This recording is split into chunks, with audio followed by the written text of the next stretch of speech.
love with telling you that you can't be on the swim team anymore because the bathing suit was too revealing. Thank God I didn't listen to him. But I had to pay for that little act of defiance, doting on his every last wish and whim for weeks to avoid the blow-up fight that was bound to happen if I didn't.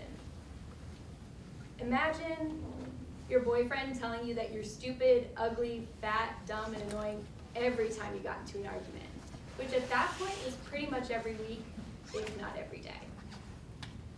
Imagine him apologizing over and over again, saying he would change, saying he would be better, saying that if I was just better, he would be better.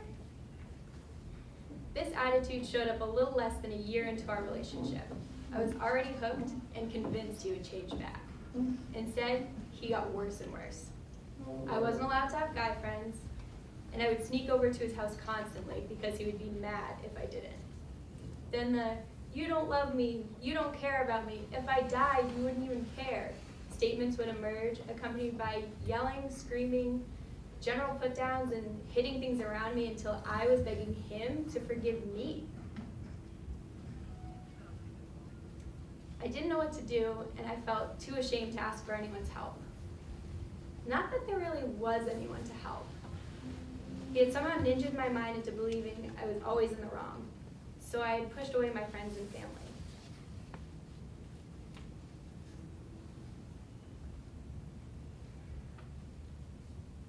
So I had to take matters into my own hands. I somehow pulled up the courage to dump him, over text. I couldn't seem to do it. That lasted about a week. A couple months later, and yes, that was months, he said something about me that just flipped a switch.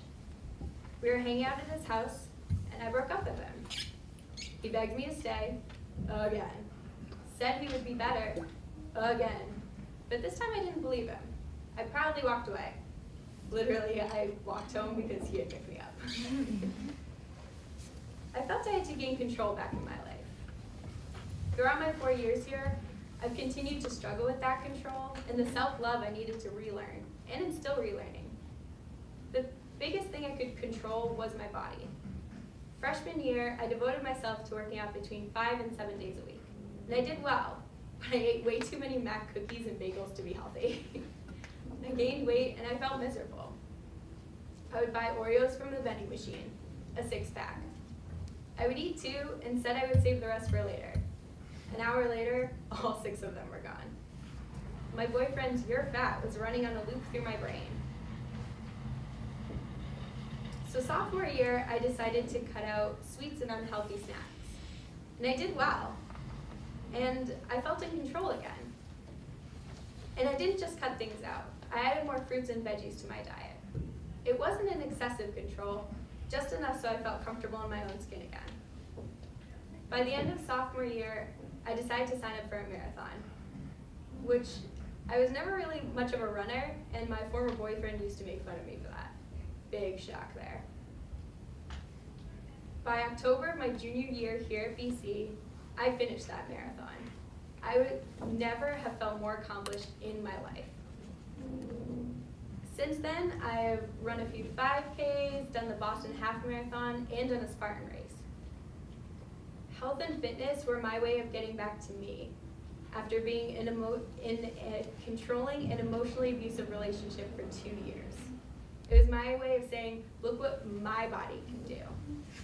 And it was my way of getting control back in my own life. I didn't talk about my story for a while.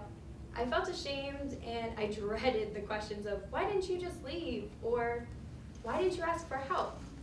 And the truth is that I don't know.